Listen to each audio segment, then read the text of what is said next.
Shalom, Assalamualaikum warahmatullahi wabarakatuh. Om Swastiastu, Namo Buddhaya, Salam Kebajikan. Perkenalkan, nama saya Cantika Tompawiro. Saya mahasiswa aktif di Universitas Pembangunan Indonesia Manado, kelas A4 semester 2. Pada video ini saya akan mempresentasikan materi mengenai komunikasi dalam keperawatan. Namun sebelum itu saya akan memperkenalkan nama-nama kelompok yang terdiri dari Cantika Tompawiro, Yulan Juluku, Maesi Hindom, Triharyas Arianto, Karen Papiang, dan Putri Lele.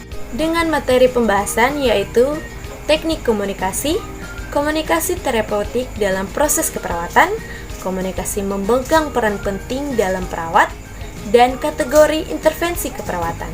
Apa itu komunikasi? Komunikasi adalah bagian penting dalam kehidupan dan menyatu dalam kehidupan kita. Setiap saat, manusia selalu berkomunikasi dan menggunakannya dalam berinteraksi dengan manusia lain.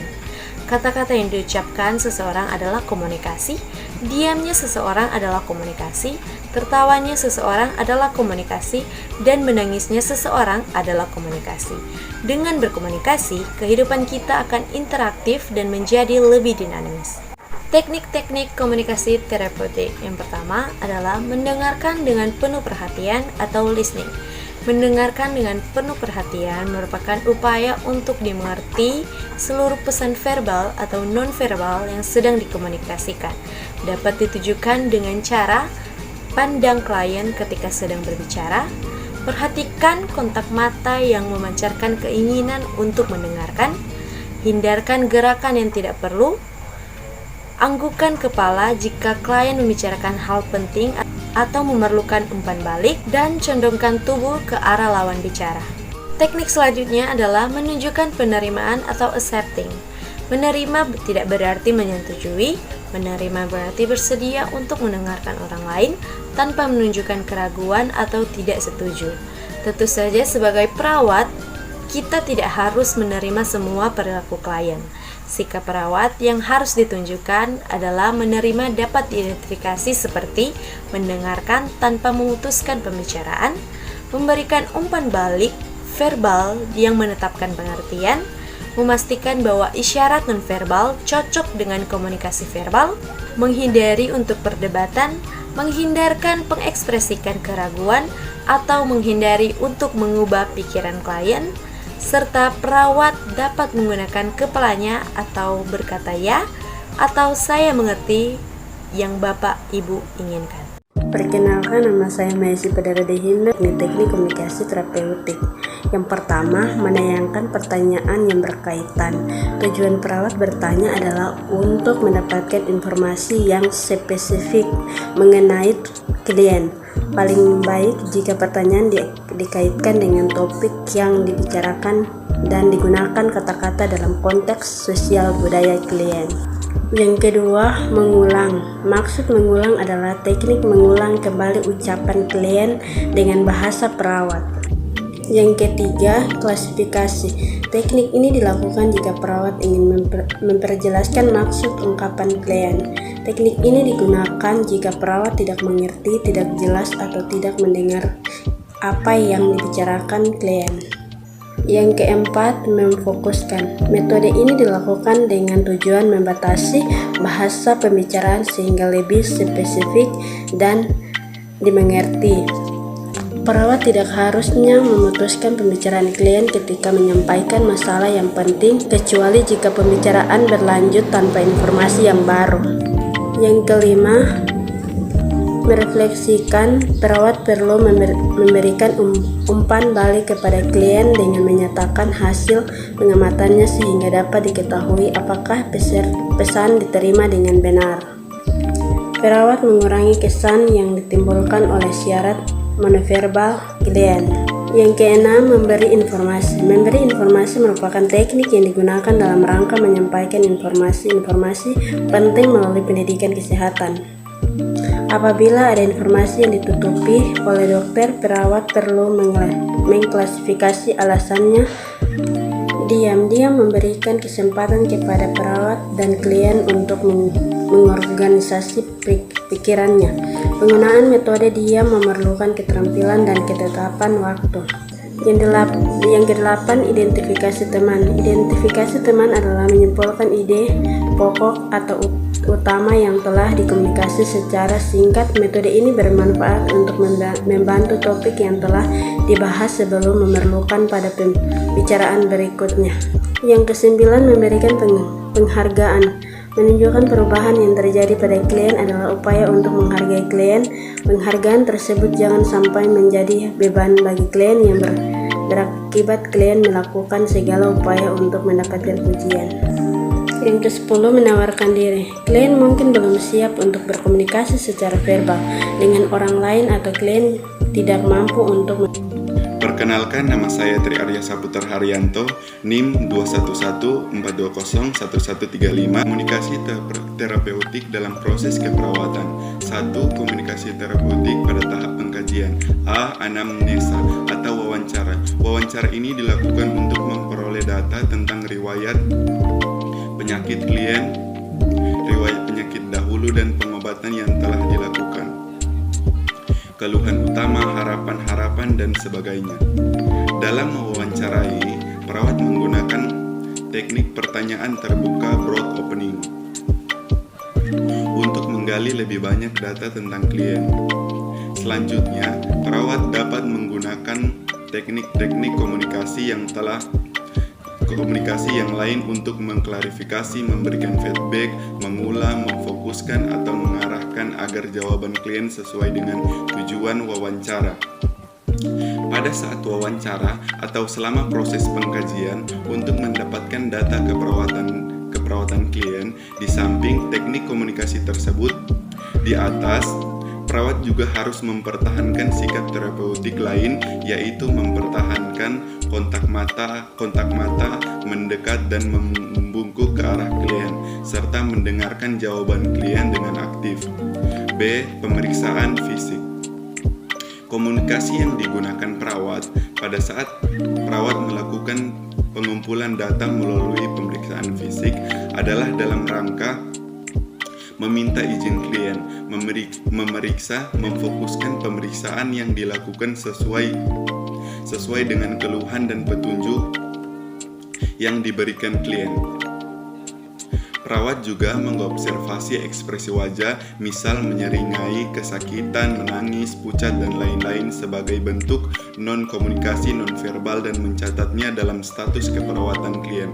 Saat melakukan pemeriksaan fisik dan observasi, teknik komunikasi yang digunakan perawat adalah klarifikasi dan berbagai persepsi. Pemeriksaan fisik dan observasi biasanya dilakukan bersamaan dengan wawancara atau setelah kegiatan wawancara selesai.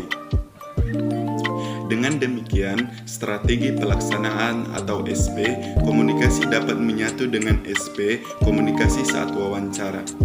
C. Pengumpulan data dari dokumen lain.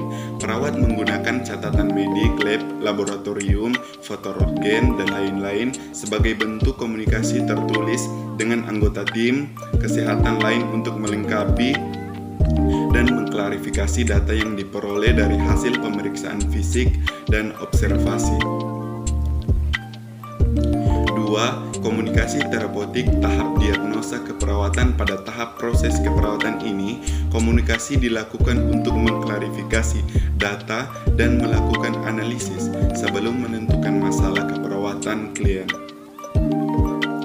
Selanjutnya, mendiskusikan dengan klien masalah atau diagnosa keperawatan yang telah ditetapkan, dikomunikasikan, disampaikan kepada klien agar dia kooperatif dan berusaha bekerja sama dengan perawat untuk mengatasi masalahnya, dan juga kepada perawat lain secara langsung dan tulisan untuk dokumentasi.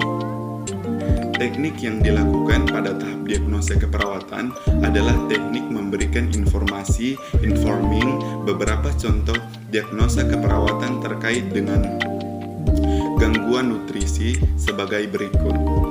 1. Nutrisi tidak adekuat, kurang, sehubungan dengan gangguan proses digesti. 2. Gangguan pemenuhan kebutuhan nutrisi berhubungan dengan metabolisme. 3. komunikasi terapeutik tahap perencanaan. Pada tahap ini, tugas perawat adalah merumuskan tujuan keperawatan dan menetapkan kriteria keberhasilan, merencanakan asuhan keperawatan, dan tindakan kolaboratif yang akan dilakukan. Komunikasi yang penting dilakukan perawat pada fase ini. Pada fase ini adalah mendiskusikan kembali rencana yang sudah disusun perawat dan bersama klien, menentukan kriteria keberhasilan yang akan dicapai. Dalam fase ini, keterlibatan keluarga juga penting, kaitannya dengan peran serta keluarga dalam perawatan klien. Rencana asuhan keperawatan selanjutnya ditulis atau didokumentasikan dalam status klien sebagai bentuk tanggung jawab profesional dan memudahkan komunikasi antar tim kesehatan untuk asuhan keperawatan yang berkesinambungan. Yang kedua, Rohma dan Kumaria tahun 2017 juga memaparkan bahwa adanya kaitan antara peran komunikasi terapeutik perawat dalam mengatasi kecemasan pasien. Kepuasan pasien terhadap pelayanan yang diberikan perawat tergantung dari kemampuan perawat dalam menerapkan komunikasi terapeutik. 3. Arifa tahun 2013 dalam hasil penelitiannya mengatakan bahwa peran komunikasi terapeutik perawat sangat berpengaruh dalam menurunkan tingkat kecemasan pasien sebelum dilakukan operasi. Tingkat kecemasan pasien menurun dari tingkat berat dan sedang menjadi tidak cemas. Perkenalkan, saya Putri Angelina Lelet dengan NIM 2114201143. Kategori intervensi keperawatan berdasarkan amanat Undang-Undang Nomor 38/2014 tentang keperawatan disebutkan bahwa dalam menjalankan tugasnya sebagai pemberi asuhan keperawatan, perawat berwenang merencanakan dan melaksanakan tindakan keperawatan, melakukan rujukan, memberikan tindakan gawat darurat, memberi konsultasi, berkolaborasi, melakukan penyuluhan dan konseling, memberi obat sesuai resep dokter atau obat bebas dan terbatas, mengelola kasus dan melakukan penata laksanaan intervensi komplementer dan alternatif. Kategori dari perilaku keperawatan di mana tujuan yang berpusat pada klien dan hasil yang diperkirakan ditetapkan dan intervensi keperawatan dipilih untuk mencapai tujuan tersebut. 5 kategori. Yang pertama, fisiologis, ada respirasi, sirkulasi, nutrisi dan cairan, eliminasi, aktivitas dan istirahat. Neurosensori, reproduksi dan seksualitas. Yang kedua, psikologis, nyeri dan kenyamanan, integritas ego. Yang ketiga, perilaku, kebersihan diri, penyuluhan dan pembelajaran. Yang keempat, relasional, interaksi sosial. Yang kelima, lingkungan, keamanan dan proteksi.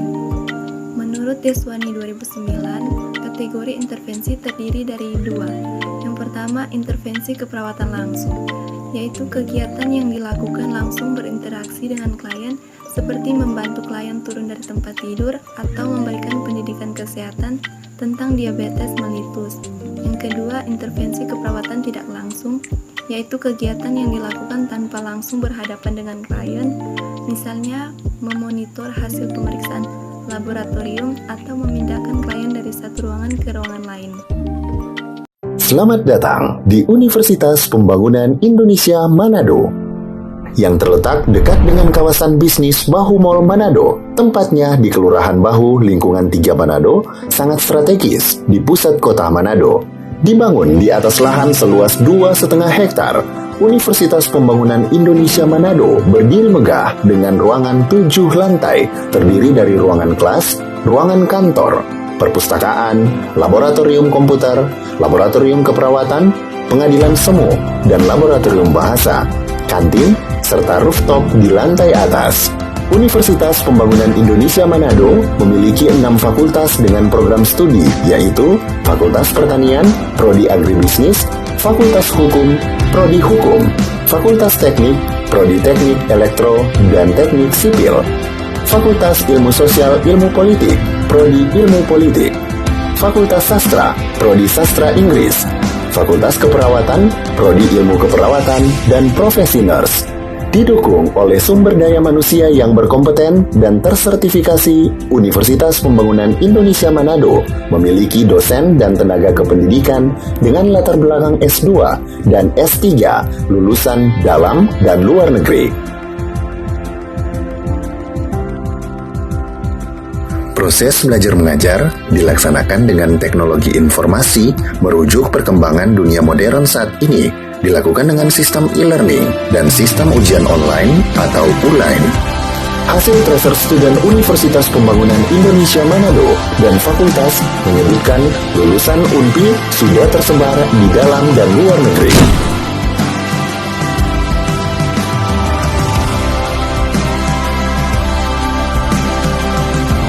Selamat bergabung putra-putri terbaik bangsa. Kembangkan dirimu, raih cita-citamu setinggi bintang di langit. Kami siap menghasilkan generasi terbaik dan pemimpin di masa depan.